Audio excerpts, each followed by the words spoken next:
ಪ್ರಧಾನಿಗಳು ದೇವೇಗೌಡರ ಶ್ರೀಮತಿ ಚೆನ್ನಮ್ಮನವರು ನಾನು ಭಾಳ ಚಿಕ್ಕ ವಯಸ್ಸಿಂದ ಅವ್ರನ್ನ ನಾನು ನೋಡಿದ್ದೀನಿ. ಯಾವಾಗ ಹೋದರೂ ಕೂಡ ಅವ್ರು ಊಟ ಮಾಡದೆ ಕಳಿಸ್ತಾ ಇರಲಿಲ್ಲ. ಹೋದ ಕೂಡಲೇ ಕೇಳ್ತಿದ್ದೇನು ಅಂತ ಹೇಳಿದ್ರೆ ಮನೆಯವ್ರು ಹೆಂಗಿದ್ದಾರೆ, ಚೆನ್ನಾಗಿದ್ದಾರ, ಊಟ ಮಾಡಿದ್ರ, ಇದೇ ಅವ್ರು ಕೇಳ್ತಾ ಇದ್ದದ್ದು. ಒಂದು ಬಾರಿ ಉದಾಹರಣೆಗೆ ಏನಾಯ್ತು ಅಧ್ಯಕ್ಷರೇ, ನಾನು ಜಿಲ್ಲಾ ಪರಿಷತ್ ಅಧ್ಯಕ್ಷ ಇದ್ದೆ. ಅವ್ರ ತಮ್ಮ ಪುಟ್ಟಸ್ವಾಮಣ್ಣ ಅಂತೇಳಿ ಅವರು ಅಧ್ಯಕ್ಷ ಹಾಸನ ಜಿಲ್ಲೆಯಲ್ಲಿ. ನಾನು ಚಾಮರಾಜನಗರ ಮೈಸೂರು ಜಿಲ್ಲೆ ಜಿಲ್ಲಾ ಪಂಚಾಯತ್ ಅಧ್ಯಕ್ಷ ಇದ್ದರೆ ಹಾಸನ ಜಿಲ್ಲೆ ಅಧ್ಯಕ್ಷ ಪುಟ್ಟಸ್ವಾಮಣ್ಣ ಇದ್ದರು. ನಾನು 29 ಜಿಲ್ಲಾ ಪಂಚಾಯತ್ ಅಧ್ಯಕ್ಷಗಳ ಅಸೋಸಿಯೇಷನ್ ಅಧ್ಯಕ್ಷ ಇದ್ದೆ. 29 ಜನನೂ ಕೂಡ ಡೆಲ್ಲಿ ಕರ್ಕೊಂಡು ಹೋಗಿದ್ದೆ. ಮಾಜಿ ಪ್ರಧಾನಿ ಆಗಿದ್ದರು ದೇವೇಗೌಡರು. ಚೆನ್ನಮ್ಮನವರು ಎಲ್ಲರೂ ಕೂಡ ಊಟ ಬಡಿಸಿ ಸತ್ಕಾರ ಮಾಡಿ ಎಷ್ಟೊಂದು ಪ್ರೀತಿಯಿಂದ ಅವರೆಲ್ಲರೂ ಕೂಡ ಚೆನ್ನಮ್ಮನವ್ರನ್ನ ಪ್ರಧಾನಮಂತ್ರಿಗಳ ಮನೆಗೆ ಬಂದಿದ್ದೀವಿ, ನಾವು ಪ್ರಧಾನಮಂತ್ರಿಗಳ ಮನೆಯಲ್ಲಿ ನಾವು ಊಟ ಮಾಡ್ತೀವಿ ಅಂತ ಗೊತ್ತಿಲ್ಲ ಅಂತೇಳಿ ಇಡೀ ರಾಜ್ಯದ ಜಿಲ್ಲಾ ಪಂಚಾಯತ್ ಅಧ್ಯಕ್ಷಗಳೆಲ್ಲ ಸಂತೋಷಪಟ್ಟು ಬಂದದನ್ನು ನೋಡಿ ಆ ಗಳಿಗೆಯಲ್ಲಿ ಏನಾಗಿತ್ತು ಅಧ್ಯಕ್ಷ ಅಂತ ಹೇಳಿದ್ರೆ, ನಾವು ಇಲ್ಲಿ ಬರೋದ್ರೊಳಗಡೆ ನಮ್ಮೆಲ್ಲ ಅಧ್ಯಕ್ಷ ಯಾವುದೇ 5 ವರ್ಷಕ್ಕಿತ್ತು, 20 ತಿಂಗಳಿಗೆ ಕಟ್ ಮಾಡಿಬಿಟ್ರು ನಮ್ಮನ್ನ. ಡೆಲ್ಲಿನಲ್ಲಿ ಎಲ್ಲ ಇದ್ದು ಸಂತೋಷದಿಂದ ಊಟ ಮಾಡಿ ದೇವೇಗೌಡರು ಮಾತ್ರ ಬರೋದ್ರೊಳಗಡೆ ನಮ್ಮ ಅವಧಿ 20 ತಿಂಗಳು ಕಟ್ಟಾಗಿತ್ತು ಅಧ್ಯಕ್ಷರೇ.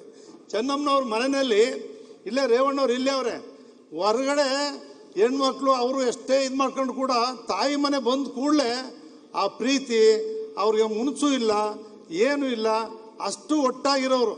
ದೇವೇಗೌಡರು ಹುಟ್ಟಿದಬ್ಬಕ್ಕೆ ನಾನು ಮಾಲಾರ್ಪಣೆ ಮಾಡಿ ಗೌರವ ಸಲ್ಲಿಸಕ್ಕೆ ಹೋಗಿದ್ದೆ. ಅವ್ರಿಗೆ ಮಾಲಾರ್ಪಣೆ ಮಾಡಿ ಅಷ್ಟೊತ್ತು ಹುಷಾರು ತಪ್ಪಿದ್ರು, ಕೆಳಗಡೆ ಇದ್ದರು. ಅವ್ರಿಗೂ ಶಾಲಾ ಅವರು ತಗೊಂಡೋಗಿ ನಮಸ್ಕಾರ ಮಾಡಿದಾಗ ಕೇಳ್ತಾರೆ, ಊಟ ಮಾಡಿದಪ್ಪ, ಮನೆಯವರೆಲ್ಲ ಚೆನ್ನಾಗಿದ್ದಾರಪ್ಪ. ನಮ್ಮ ಶೈಲಜಾ ಅವರು, ಅನಸೂಯ ಅವರು ಹೆಣ್ಮಕ್ಳು ಕೂಡ ಇದ್ದರು. ಅವ್ರ ಆಶೀರ್ವಾದ ಪಡೆದಾಗ ಅವ್ರು ಯಾವತ್ತೂ ಕೂಡ ಆ ರೀತಿ ಪ್ರತಿಯೊಬ್ಬರನ್ನು ಕೂಡ ಕಂಡಂಥವ್ರು. ಮತ್ತು ಆದರ್ಶ ಮಹಿಳೆ ಜೊತೆಗೆ ಆದರ್ಶ ದಂಪತಿಗಳು ಕೂಡ. ಆ ದೇವೇಗೌಡರಿಗೆ ನಾವೆಲ್ಲರೂ ಕೂಡ ಪತ್ನಿನ ಏನಂತೀವಿ ಅಂದರೆ ಅರ್ಧಾಂಗಿ ಅಂತ ಕರೀತಾರೆ. ದೇವೇಗೌಡರಿಗೆ ಅವರೇ ತುಂಬ ಇದ್ದಂಥವ್ರು ಚೆನ್ನಮ್ಮನವರು.